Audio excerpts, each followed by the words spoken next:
I wish you a Merry Christmas, I wish you a Merry Christmas and a Happy New Year. Ça me fait plaisir et j'espère que ça vous fait plaisir. On m'a toujours dit que je chantais mal et comme j'apprends à m'aimer, je me dis bah non, en fait je chante pas mal, ça va, c'est bien, je fais de mon mieux.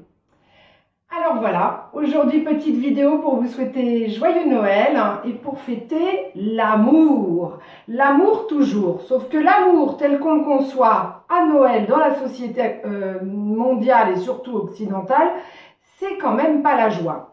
On va laisser les SDF crever de faim dans la rue, on va couper des arbres de Noël, on va acheter n'importe quoi, n'importe quel cadeau à la dernière minute, made in China à 3 € alors qu'on sait très bien qu'il va se casser et que 2 jours après il va partir à la poubelle et qu'il va polluer la planète. Alors là, on rentre dans le vif du sujet et vous allez vous dire, oh là là, elle va nous plomber celle-là. Non, j'arrête. Mais aujourd'hui, j'ai envie de vous dire, et si on passait un Noël en conscience? Un Noël en conscience, ça veut dire quoi? Ça veut dire, je pose mes feuilles, j'en ai pas besoin, je vais me laisser parler mon cœur. Un Noël en conscience, ça veut dire, j'arrête de reproduire la même chose que chaque année, sous prétexte que mes parents ont fait comme ça, mes grands-parents ont fait comme ça, mes arrière-grands-parents ont fait comme ça, et que moi je fais comme ça depuis que je suis tout petit. J'ai toujours coupé un arbre pour Noël. Est-ce que je me suis demandé une seule fois d'où venait cette tradition? Eh bien moi je l'ai appris récemment, ça fait un moment que je prends plus d'arbres de Noël coupés, mais le but aujourd'hui c'est pas d'être dans l'ego et de dire oui, moi je fais bien, vous faites pas bien. Non, c'est juste de se dire, mais ça rime à quoi ce que je fais? C'est quoi la tradition? Alors la tradition de cet arbre de Noël, elle vient d'où? Elle vient des païens. Les païens, terme péjoratif, négatif, inventé par l'Église catholique, merci la religion. Et oui, parce que la religion, il ne faut pas confondre être religieux et être spirituel. Je suis de religion catholique, je m'en suis éloignée, je prends ce qu'il y a à prendre, mais il est hors de question que je sois dans la culpabilité, dans le jugement, dans la peur. Donc, je prends ce qu'il y a à prendre. Je dis donc que je suis spirituelle et je ne suis plus catholique de chez catholique. Et Dieu sait si Dieu, la source, l'intelligence universelle, a une place importante dans ma vie. Mais pour Noël, pourquoi on fait ça? Eh bien, je l'ai découvert récemment. Donc, les païens étaient en réalité des gens, à l'époque, très connectés. C'est-à-dire quoi connectés? Non, ils n'avaient pas le dernier iPhone. Ils étaient connectés à la source, à cette intelligence universelle qui est partout. Les physiciens quantiques vous le disent aujourd'hui. L'espace n'est pas vide, le cosmos n'est pas vide. Il y a une information qui circule, qui est absolument partout dans l'univers et qui fait que chaque chose vit. Une pierre, à sa manière, vit. Un végétal, à sa manière, vit. Un humain, à sa manière, vit. Sauf que nous avons tous des taux vibratoires différents. J'arrête pas de faire des apartés, mais ça c'est typique zèbre, donc excusez-moi. Alors, pourquoi donc on faisait ça? Donc les païens étaient très connectés à l'intelligence universelle, à la nature, et une fois par an, au solstice d'hiver, c'est-à-dire aujourd'hui, 22 décembre 2019, ils remerciaient la nature et remerciaient les arbres de leur avoir offert des fruits toute l'année. Et donc, ils déposaient des présents, des offrandes. C'était une manière d'adorer la nature, les arbres, de leur avoir donné des fruits toute l'année, de les avoir nourris. Et en déposant des offrandes au pied de l'arbre, on adorait en quelque sorte l'arbre, mais surtout en ce qui représentait cette énergie divine qui est partout, la source, Dieu, l'intelligence universelle. À aucun moment il coupait un arbre, puisqu'évidemment le principe de l'amour c'est de célébrer la vie. Donc à Noël, ils n'auraient certainement pas coupé des arbres. Donc et si aujourd'hui on se disait mais pourquoi j'arrête de célébrer la vie avec la mort? Même si on prend que la naissance de Jésus. Il n'est pas né le 25 décembre, Jésus, mais symboliquement, on a choisi la date du 25 décembre parce que c'est le jour où la lumière, les jours commencent à rallonger. La lumière revient un tout petit peu, ou en tout cas elle arrête de diminuer. Je sais plus, peu importe. C'est symbolique. Mais en tout cas, on célèbre à Noël la naissance de Jésus. Et si on arrêtait de célébrer la naissance de Jésus, de l'amour, de la vie, avec la mort d'un végétal? Et là, il serait temps qu'en 2019, on arrive en 2020, on quitte cette supériorité de l'homme sur tout le reste. Non, un végétal, il vit, il souffre, il a des émotions. Renseignez-vous, regardez les expériences scientifiques. Quand on approche une cigarette d'une plante et qu'elle est branchée à des électrodes, sa composition chimique change. Quand on approche une tronçonneuse d'un arbre ou qu'on commence à le tronçonner, il envoie des informations aux arbres environnants et la composition chimique des arbres environnants change. Donc évidemment, ils peuvent toujours changer de composition chimique. Ils ne sont pas de nature à lutter contre une scie électrique. Mais renseignez-vous, il y en a plein des bouquins là-dessus. Donc vous voyez ce petit arbre-là, il était à Royan. Bon, vous allez me dire, vous n'êtes pas obligé de faire jusque-là, mais je suis revenue à Paris et je repars à Royan, et patati patata. Mais j'avais pas envie de le laisser tout seul. Et en plus, je lui parle. Et je sais que quand on parle aux plantes, ils sont plus contents. Je me suis dit, est-ce que j'ai envie de le laisser plusieurs jours, dans le froid, dans la nuit, dans ma maison? Il a fait tout Blablacar avec moi. Bon, on n'est peut-être pas obligé d'aller jusque-là, mais chacun son rythme. Mais arrêtez de couper des arbres, c'est pas possible ça. Alors, il y en a qui vont dire, arbre en plastique. Alors oui, si vous le gardez 20 ans, mais est-ce qu'on pourrait pas faire autre chose quand même? Parce que qui dit plastique dit pollution. Donc ça va se retrouver encore dans une décharge, à la poubelle. Ça va encore polluer la planète. Arrêtons de penser que c'est toujours chez le voisin et que c'est pas grave. Si, c'est grave. La planète, c'est notre maison. Arrêtons de la polluer avec des mégots par terre. Et puis, vas-y que je te jette un paquet de clopes par la fenêtre quand je suis sur l'autoroute. Arrêtons d'acheter du plastique tout le temps. Tout le temps. C'est pas possible, même pour Noël. Alors, il y en a qui vont me dire, si on achetait des arbres en bois, faits avec des cajots, des cagettes, je sais pas quoi. Au moins, c'est écologique. Alors oui, c'est déjà mieux que rien. Mais j'ai envie de dire, c'est quand même à base de bois. Donc, c'est bon. Alors, c'est recyclé. Bon, c'est encore mieux que rien. Donc, c'est pas mal. Pourquoi pas? Mais tant qu'à acheter, c'est-à-dire entretenir encore un commerce, si vous achetez, le type qui croit bien faire, il va continuer. Si vous ne lui achetez pas, solution radicale, il sera obligé de faire autre chose. Et si par exemple, on faisait des arbres de Noël avec ce qu'on a sous la main, sans acheter, société de consommation. Moi par exemple, j'ai vu sur LinkedIn une photo d'un arbre en bois flotté. Le bois flotté, c'est ce qu'on trouve sur les plages. Alors, évidemment, tout le monde n'a peut-être pas la chance de faire ça. Moi, en tout cas, j'ai cette chance. Et à côté de Royan, là où je suis, à Méchy-sur-Gironde, cette semaine, il y avait plein de bois flottés sur la plage parce qu'il y avait une tempête. Et j'ai pris mon sac, j'ai commencé à ramasser du bois flotté avec un pote, Philippe. Et on s'est promis que d'ici l'année prochaine, je fais mon sapin de Noël en bois flotté. Mais si vous avez envie de le faire en autre chose, faites-le en autre chose. Si vous voulez prendre du recyclé, je vous ai dit ce que j'en pense. Mais si on arrêtait d'acheter, acheter, pensons à respecter la planète. Alors, ceux qui ont déjà acheté leur arbre de Noël, comme moi je l'achetais, c'est pas la peine de vous culpabiliser, c'est pas la peine de vous dire « qu'est-ce que j'ai fait, c'est vrai, c'est n'importe quoi ». C'est fait, c'est fait. Ce qui est important, c'est de changer, c'est d'ouvrir sa conscience. D'arrêter de faire toujours la même chose parce que nos parents l'ont fait, gna. On s'ouvre, on se dit, c'est pas génial, c'est bon. Bon, cette année, c'est fait, c'est une erreur, tout est expérience, mais l'année prochaine, je le fais plus. Vous voyez? Et puis si ça vous parle pas, n'écoutez pas. Moi, je suis pas dans le jugement. Je vous donne des conseils pour qu'on s'en sorte et que sur cette planète, on commence à améliorer les choses.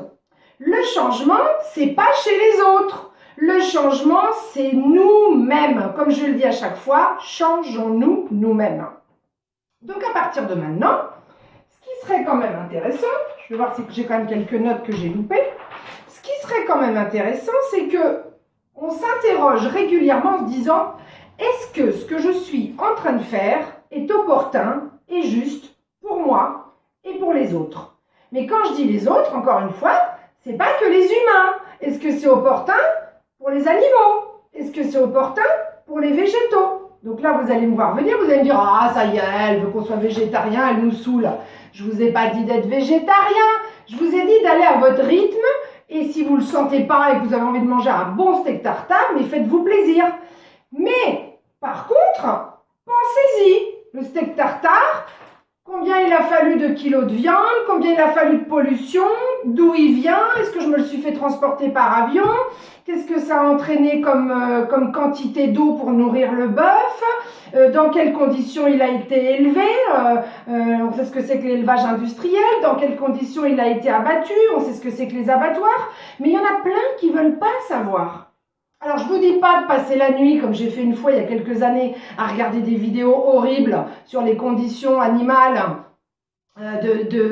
où il n'y avait que de la souffrance, où j'ai regardé le maquillage, les tests de médicaments, tout. Bon, je vous en passe, c'est des meilleurs, mais j'ai pleuré un coup. Mais moi, ça m'a fait du bien, j'avais besoin de cet électrochoc. Si vous n'avez pas envie, je ne vous demande pas de regarder des vidéos sur les animaux, mais d'y penser. Et de vous dire que cette plante, ou une autre, elle a des émotions, elle a une intelligence différente de la vôtre. Vous ne pouvez pas communiquer avec elle comme on se parle comme ça. Mais c'est pas parce qu'elle ne communique pas comme vous qu'elle ne communique pas du tout. Arrêtez de prendre les autres pour des débiles. Vous voyez? Donc c'est ça l'amour. C'est être en conscience et passer un Noël en conscience, c'est se poser des questions et se dire, bon, attends, qu'est-ce que je pourrais changer dans ma vie à partir de l'année prochaine, et qu'est-ce que je peux changer dans ma vie encore aujourd'hui à partir du 22 décembre 2019. Bon, le sapin de Noël, il est acheté, le sapin de Noël, il est coupé, le sapin de Noël en plastique, c'est fait. Mais qu'est-ce que je peux faire pour l'année prochaine? Et puis pour Noël, si c'est la fête de l'amour, qu'est-ce que je peux faire pour être aligné, c'est-à-dire être authentique et faire les choses par amour et pas par peur, par obligation, par contrainte. Faire concorder ses paroles, ses pensées et ses actions. C'est ça être authentique et c'est ça la formule du bonheur. Si votre tante, elle vous saoule depuis des années, mais que chaque année à Noël, on va dîner chez la tante, ou qu'on va chez la mère, chez les parents de mon petit copain, mais que je sais que ça va mal se passer, que de toute façon je ne suis pas capable de ne pas réagir parce que j'ai encore des blessures, etc., que je sais que je vais passer un mauvais moment, etc., mais pourquoi je me force à y aller? J'y vais pas. Ça va faire la pagaille dans la famille? Je m'en fous. Par contre, si j'ai changé, je me sens dans l'amour, dans la paix, je me dis, bon allez, ok, ma belle-mère, elle me saoule, mais je comprends, elle est divorcée, elle est malheureuse, elle est un peu aigrie.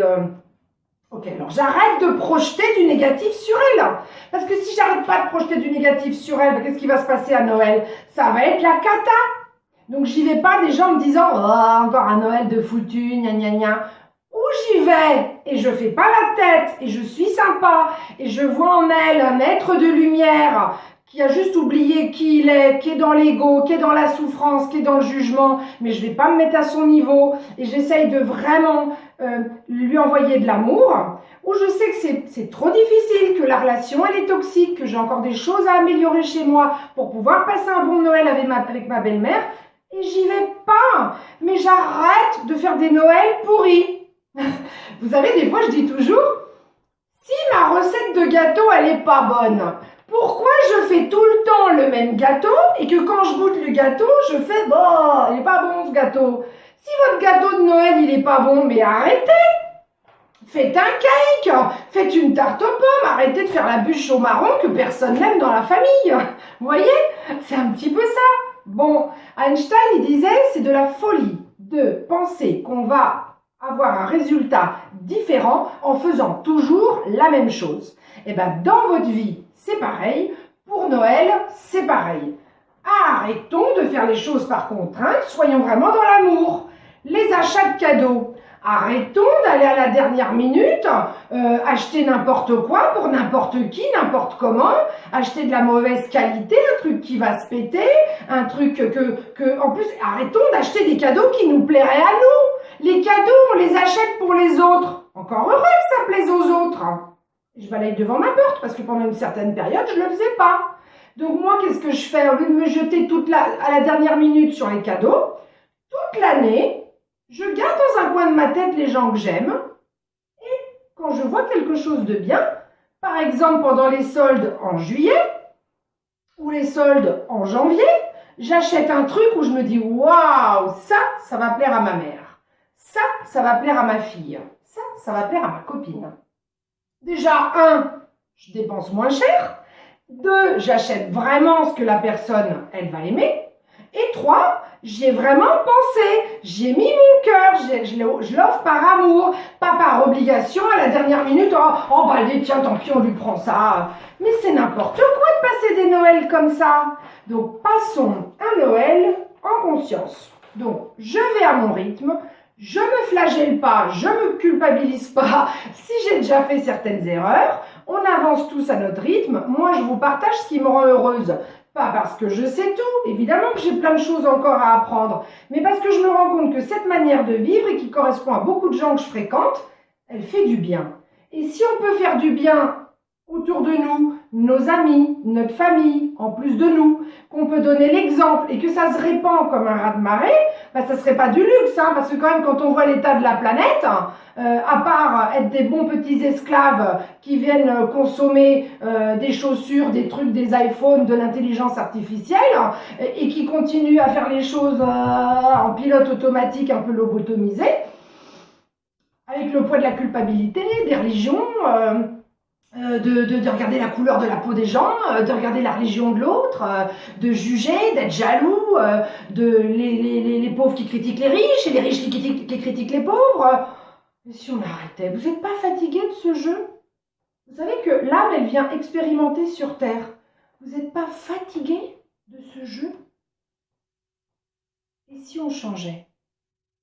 Et si on se faisait un 2020 différent? Oui, on annonce plein de choses. Il y a les gilets jaunes, il y a les hommes politiques, il y a les lobbies pharmaceutiques, il y a une secte de plus en plus importante. Mais si l'ombre, elle est de plus en plus importante, la lumière aussi, elle est de plus en plus importante. Donc quand la lumière se renforce, l'ombre, elle se renforce. Quel camp vous choisissez aujourd'hui? Vous ne pouvez plus rester au milieu. Vous avez un camp à choisir. Vous voyez ? L'ombre, c'est juste une absence de lumière, comme le froid est une absence de chaleur. Aujourd'hui, je vous invite à changer, vous autoriser à penser différemment, ouvrir votre conscience, choisir l'amour, penser à l'impact que vous avez, à l'impact que vous avez pour vous-même, pour les autres, pour les humains, les animaux, les végétaux. Passer un Noël différent, dans l'amour, sans peur, sans contrainte, sans culpabilité, sans obligation, sans jugement.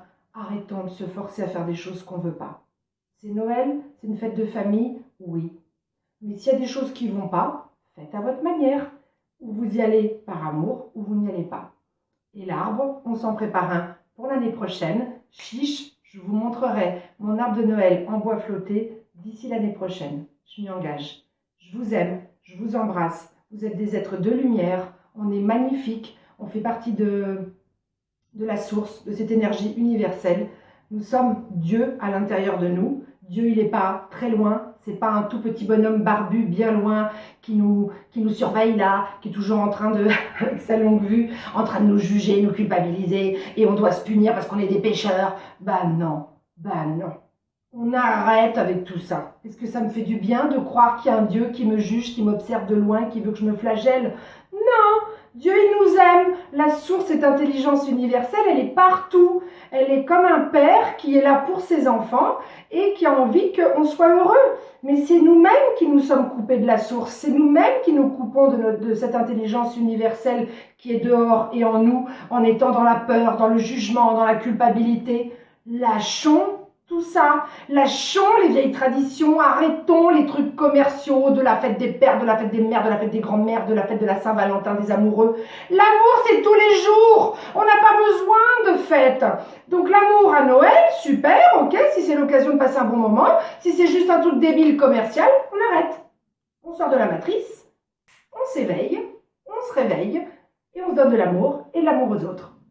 Je vous souhaite un très joyeux Noël, de magnifiques fêtes de fin d'année et je vous dis à bientôt. Ciao!